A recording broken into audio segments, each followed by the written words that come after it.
Cochineal is the common name used for a number of scale insects in the genus Dactylopius. They are soft-bodied, flat, oval-shaped scale insects native to subtropical South America and the southern United States.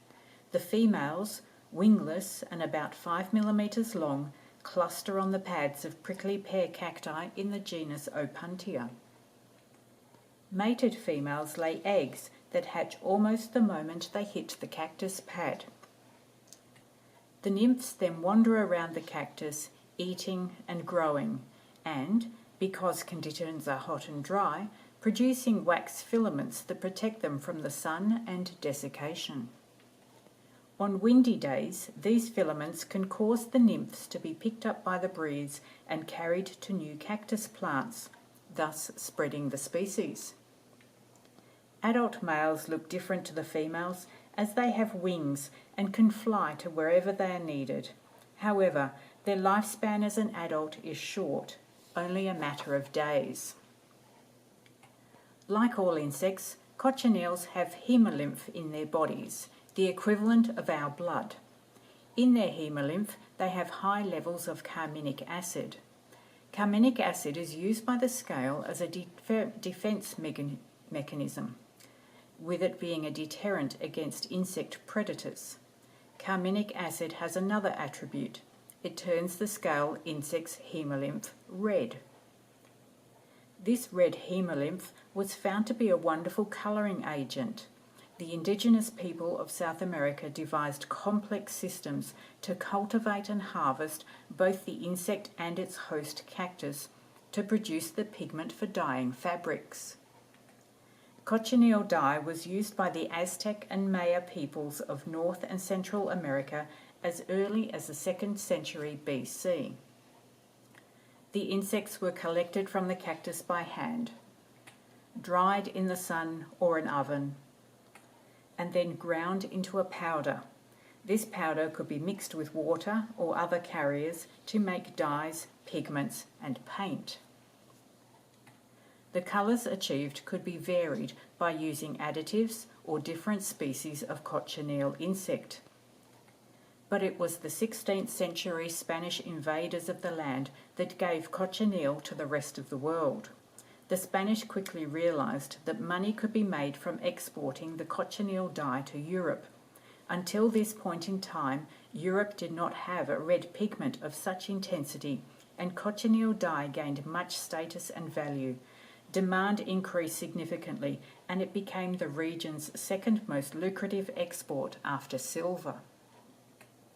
It was used to dye the clothes of kings, nobles, and the clergy.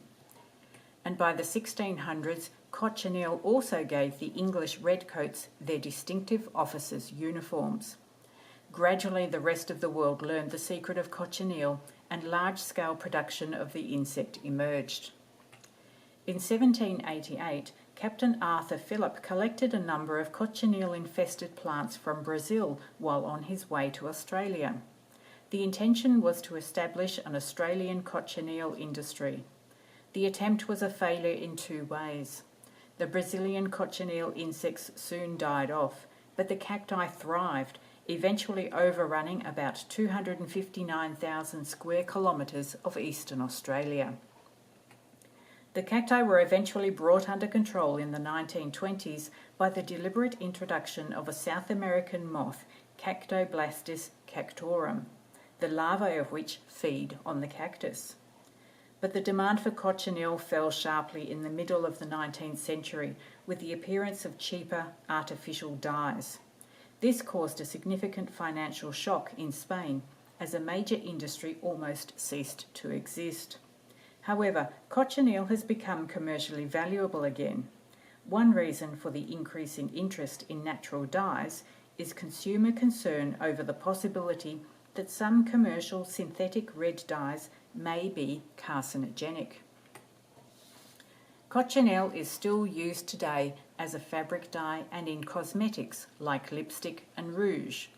It is also used as a food colouring, but because it is derived from animals, this can render products unacceptable to vegetarian or vegan consumers and also Muslims or Jews. Plus, Some people are allergic to cochineal. Cochineal can be listed in food ingredients as cochineal extract, carminic acid, carmine, crimson lake, E120, 120, natural red 4 or CI75470. Wikipedia tells me that cochineal can be found in many different types of products. I was able to find it in one variety of yogurt, one marinade, and heaps of what I will call discretionary items. A quick check of the supermarket showed me that it can be found in many sweets, including cherry ripe, marshmallows, Smarties, and Neapolitan Kit Kat.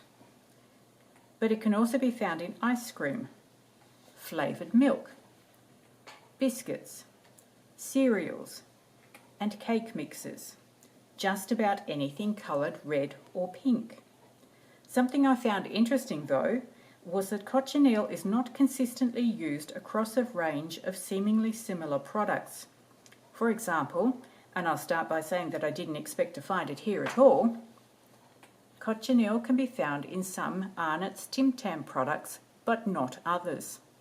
On the left we have chewy caramel with cochineal, and on the right we have Murray River salted caramel without. In short, it pays to read the ingredients list if you are looking to eat or avoid bug guts. Thank you very much.